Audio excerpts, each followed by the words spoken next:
बिस्मिल्लाहिर रहमानिर रहीम नहमदुहु व नसल्ली अला रसूलिहिल करीम अम्मा बाद फ़अऊज़ु बिल्लाहि मिनश शैतानिर रजीम बिस्मिल्लाहिर रहमानिर रहीम अलम तरा अन्नल फुल्का तजरी फिल बहर बिनिअमतिल्लाहि लियुरियकुम मिन आयातिहि इन्न फी ज़ालिका लआयातिन लिकुल्लि सब्बारिन शकूर व इज़ा गशियहुम मौजुन कज़्ज़ुलल दअवुल्लाह मुखलिसीन लहुद्दीन फलम्मा नज्जाहुम इलल बर्रि इज़ा हुम युशरिकून सदक़ल्लाहु मौलानाल अज़ीम वक़ाल रसूलुल्लाह सल्लल्लाहु अलैहि वसल्लम तफक्करू फी खल्क़िल्लाह वला ततफक्करू फिल्लाह আও কামা ক্বাল আলাইহিস সালাতু ওয়াস সালাম। সম্মানিত দর্শক শ্রোতা, আপনারা যে যেখান থেকে আমাদেরকে দেখছেন সকলকে আন্তরিকভাবে অভিনন্দন জানিয়ে আমি আমার আজকে আল্লাহ রাব্বুল ইজ্জতের কুদরত সম্পর্কে সংক্ষিপ্ত কিছু কথা বলার ইচ্ছা পোষণ করি। আল্লাহ তাআলা যদি আমাকে তৌফিক দান করে ইনশাআল্লাহ আমি তেলাওয়াতকৃত দুইটা আয়াত থেকে দুই একটা কথা আপনাদেরকে শোনানোর চেষ্টা করব। ওমা তৌফিক ইল্লা বিল্লাহ। মুহতারাম দোস্ত বুজুর্গ, আপনারা খুব ভালো করে জানেন আল্লাহ রাব্বুল ইজ্জত এই আসমানকে তার কুদরতি হাতে বানিয়েছেন, জমিনকে কুদরতি হাতে বানিয়েছেন। এই আসমান আর জমিনকে আল্লাহ রাব্বুল আলামিন হাজারো তার সৃষ্টির মাধ্যমে কুদরত দিয়ে আল্লাহ তাআলা সাজাইছেন। আল্লাহ তাআলা আসমানকে যেরকম অসংখ্য পরিমাণ নক্ষত্র দিয়ে সাজাইছেন, অনুরূপভাবে আল্লাহ রাব্বুল আলামিন জমিনকেও বিভিন্ন রকমের নদ নদী, খাল বিল, গাছপালা, তরুলতা ইত্যাদি দিয়ে আল্লাহ তাআলা জমিনকেও সাজাইছেন। তো জমিনের মধ্যে সবচেয়ে বড় একটি নিয়ামত হলো নদী। এই নদী আমাদেরকে অনেক কিছু শিক্ষা দেয়। নদীর মধ্যে অনেক বিশাল বিশাল জাহাজ চলে, অনেক বড় বড় নৌকা, লঞ্চ, ট্রলার ইত্যাদি চলে। লক্ষ লক্ষ টনকে টন লোহা ভাসিয়ে নদীর এপার থেকে ওই পার চলে যায়, এক জেলা থেকে অন্য জেলায় চলে যায়, এক জায়গা থেকে অন্যত্রে স্থানান্তরিত হয়ে যায়। এর দ্বারা আমাদের অনেক ধরনের ফায়দা হয়। যেমনই ভাবে আমরা আমাদের রিজিকের ব্যবস্থা এর মাধ্যমে করতে পারি, অনুরূপভাবে আমাদের ইহকালীন এবং পরকালীন বিভিন্ন রকমের আল্লাহ রাব্বুল আলামিনের নিদর্শনাবলীর মাধ্যমে আমরা ইবরত অর্জন করতে পারি। আল্লাহ তাআলা বলেন, আলাম তারা আন্নাল ফুলকা তাজরি ফিল বাহর, তোমরা কি দেখো না যে আমি আল্লাহ রাব্বুল আলামিন নৌকাকে পানির উপরে ভাসায় রাখি। বিনিয়ামাতিল্লাহ, এটা তো আল্লাহ তাআলার নিয়ামত। আল্লাহ তাআলার নিয়ামতের কারণে যে সমুদ্রের মধ্যে লোহা ডুবে যাওয়ার কথা, সেই সমুদ্রের উপর দিয়ে লক্ষ লক্ষ টনকে টন লোহা নিয়ে জাহাজ ভেসে ভেসে চলে যাচ্ছে। এটা তো আল্লাহ তাআলার নিয়ামত। আল্লাহ তাআলা আমাদেরকে নিয়ামত কেন দিলেন?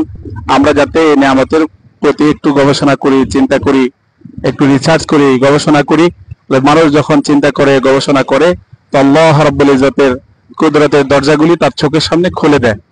সে আল্লাহ তাআলার কুদরতি জিনিসগুলোকে যখন অবলোকন করে, সে আল্লাহ রাব্বুল ইজ্জতের সত্তার উপরে, অস্তিত্বের উপরে তার দৃঢ় বিশ্বাস, তার ইয়াকিন, ঈমান মজবুত হয়ে যায়।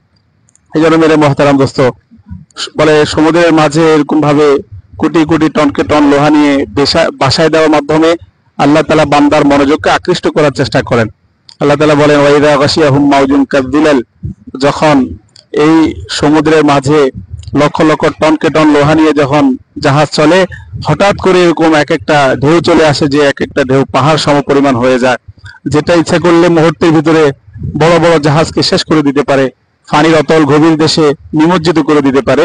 বলে ওই আল্লাহ রাব্বুল আলামিন ওরকম বড় বড় জাহাজকে পানির উপর ভাসায়া মানুষকে নিরাপদ কুলে যখন পৌঁছায়া দেয়, তখন মানুষ আল্লাহর সাথে শিরিক করতে শুরু করে। কহায় যদি নৌকার মাঝি ভালো না হতো, আজকে জাহাজের নাবিক যদি একটু শক্ত হাতে যদি এটাকে যদি নিয়ন্ত্রণ না করতেন, তাহলে তো আজকে আমরা ডুবিয়ে যেতাম, আজকে আমরা ধ্বংস হয়ে যেতাম। সে আল্লাহ তাআলার সাথে শিরিক শুরু করে দেয়। অথচ আল্লাহ বলেন, এটা আমার নিয়ামত, আমি তাদেরকে হেফাজত করেছি, আমি তাদেরকে কুলে পৌঁছাইছি, আমি তাদেরকে গন্তব্যে পৌঁছাইছি। আল্লাহ তাআলা বলেন, আমার নিয়ামতের মাধ্যমে আমি তাদেরকে হেফাজত করি। কিন্তু আমরা কি বলি? ওয়াইদা গাশিয়াহুম মাউজুন কাযযুলাল দাউল্লাহ, হ্যাঁ, সমুদ্রের মাঝখানে ডাকছিল কাকে? একমাত্র আল্লাহকে। আল্লাহ আপনি হেফাজত করবেন, আল্লাহ আপনি আমাদেরকে রক্ষা করবেন, আপনি আমাদেরকে কুলে পৌঁছাবেন, আপনি ছাড়া আর ক্ষমতাওয়ালা, শক্তিশালী, সর্বময় ক্ষমতার মালিক আর কেউ নাই। কিন্তু যখন কানিতে পৌঁছে, তখনই ফালাম্মা নাজ্জাহুম ইলাল বাররি ইযা হুম ইউশরিকুন, তখনই ওরা শিরিক শুরু করে দেয়। নাবিক ভালো ছিল, এরপরে আমাদের নৌকা মজবুত ছিল, বড় নৌকা ছিল, জাহাজ বড় ছিল, এই বিভিন্ন রকমের কথা বলতে শুরু করে। এই জন্য সম্মানিত দর্শক মন্ডলী, আপনাদের কাছে আমি বিনীত অনুরোধ জানাবো যে আসলে আল্লাহ তাআলার কুদরত দেখার মাধ্যমে আমরা যেরকম ভাবে আমাদের দুনিয়াকে সুন্দর করব, আমাদের একটু মেধা বিকাশ হবে, আমাদের শারীরিক সুস্থতা আসবে, এবং আমাদের যেরকম ভাবে মনোরঞ্জন হবে, আমাদের একটুখানি ক্লান্তির গ্লানি কিছুটা হলেও কমতি হবে, আর কিছুটা হলেও একটু আমাদের শরীরের ভিতরে আত্মার প্রশান্তি হবে। এর মাধ্যমে আমাদের আখিরাতের উন্নতি হবে। আখিরাতের উন্নতি এভাবে হবে যে আমরা আল্লাহ তাআলার কুদরত দেখে দেখেই সরাসরি আল্লাহ তাআলা যেভাবে বলছেন, কোরআনের মধ্যে যেভাবে বলা আছে, ঠিক ওইভাবে আমরা একটু গবেষণা যখন করব। আল্লাহ রাসূল সাল্লাল্লাহু আলাইহি ওয়াসাল্লাম বলেন, তাফাক্কারু ফি খালকিল্লাহ, আল্লাহ তাআলা যা সৃষ্টি করেছে এর মধ্যে তোমরা চিন্তা করো, গবেষণা করো। আর চিন্তা গবেষণা যখন তোমরা করবা, তো আল্লাহ তাআলা তোমাদের চোখের সামনে গায়েবের থেকে যে পর্দা আছে, কিছুটা পর্দা সরাই দিবে, আর মানুষ কুদরতকে অনুধাবন করতে পারবে। মানুষ আস্তে আস্তে আখিরাতমুখী হবে, মানুষ আল্লাহমুখী হবে, মানুষ তার ইহকাল এবং পরকালকে সুন্দর এবং সাফল্যমণ্ডিত করতে মানুষ একটু হলেও সচেষ্ট হবে। আল্লাহ তাআলা আমাদের সবাইকে আল্লাহর কুদরত নিয়ে গবেষণা করার তৌফিক দান করেন। আমার সাথে আজকে অত্যন্ত গুরুত্বপূর্ণ দুজন মেহমান রয়েছেন। একজন হযরত মাওলানা হুমায়ুন কবির সাহেব দামাত বরকাতুহুম। হুজুর আমার সাথে ছাত্র জমানা থেকে আলহামদুলিল্লাহ আমরা একই কামরায় ছিলাম। হুজুর অত্যন্ত আমাকে ভালোবাসতেন, আমি হুজুরকে ভালোবাসি। এটাই হলো আমাদের দুনিয়ার বা দুনিয়াতে আসার সাময়িক সময়ের জন্য আল্লাহর জন্য একজন আরেকজনকে মহব্বত করা, আল্লাহর জন্য একে অপরের সাথে দুশমনি পোষণ করা, এটাই হলো ইমানের মাপকাঠি। যে আমি একজনকে ভালোবাসবো, কেন ভালোবাসবো? তার সাথে যদি আমার দ্বীনের সাথে মিলে যায়, তার সাথে যদি আমার আখিরাত মিলে যায়, তার চিন্তার সাথে, তার ফিকিরের সাথে, তার জজবাতের সাথে যদি আমার সাথে মিলে যায়, তাহলে সে আমার বন্ধু হবে, সে আমার আখিরাতের কল্যাণে কাজে আসবে। আর যাদের সাথে চললে আমার দুনিয়া নষ্ট হবে, আখিরাতও নষ্ট হবে, তাদেরকে তো আমরা অবশ্যই দুশমন না, শুধু তাদেরকে আমরা বয়কট করব, তাদের থেকে দূরে থাকবো। কারণ যার দ্বারা আমার আখিরাত নষ্ট হবে, তার সাথে সম্পর্কের প্রশ্নে আসে না। বর্তমানে তো আমরা ইহুদি নাসারাদের সাথে এমন ভাবে মিলে আছি, তাদের আদর্শের উপরে আছি, তাদের ঐতিহ্যের উপরে আছি, তাদের বিভিন্ন জিনিসকে আমরা এমন ভালোবাসি, তাদের খেলাকে আমরা পছন্দ করি, তাদের খাওয়া দাওয়া পছন্দ করি, তাদের লেবাস পোশাক পছন্দ করি, তাদের চুল কাটার মতো আমরা চুল কাটি, বিভিন্ন রকমের আমাদের আদর্শিক ভাবে আমরা যদিও আজকে মুসলমান হিসেবে দাবি করি, কিন্তু মেরে মহতারাম আমরা তো ইহুদি খ্রিস্টানদের অনুসারী হিসেবে আমরা দুনিয়াতে আছি। আমাদের চলাচল যদি এরকমই হয়ে থাকে, আদর্শিক লাইনে যদি আমরা ইহুদি খ্রিস্টানদের সাথে আমাদের কাজকর্মে মিল যদি চলি, তাহলে আমাদের গন্তব্য কোনোভাবেই সঠিক জায়গাতে হবে না।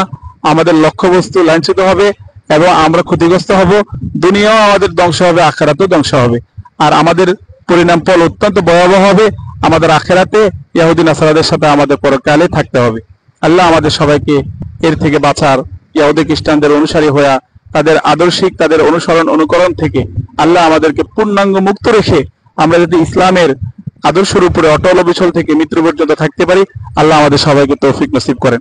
আরো একজন গুরুত্বপূর্ণ মেহমান হযরত মাওলানা মুফতি আমিনুল্লাহ সাহেব দামাত বরকাতুহুম আলিয়া। হযরত আমাদের সিনিয়র ছিলেন এবং অনেক বড় শফিক ভাই হিসেবেও আছেন।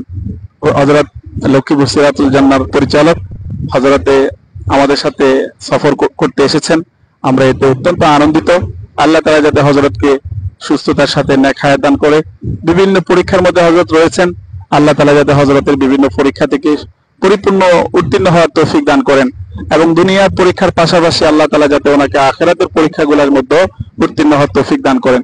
বিশেষ করে ওনার শ্বশুর আব্বাজান খুব বেশি অসুস্থ, যেটা ভাষায় বলার মতো আমার কাছে কোনো ভাষা নেই। আল্লাহ তাআলা যাতে ওনাকে শেফায়ে কামিলা আজিলা দান করেন, এবং হযরতকেও আল্লাহ তাআলা বিভিন্ন ভাবে পেরেশান মুক্ত রেখে হযরতের মাদ্রাসাকেও কবুল করে, হযরতকে আল্লাহ তাআলা কবুল করে।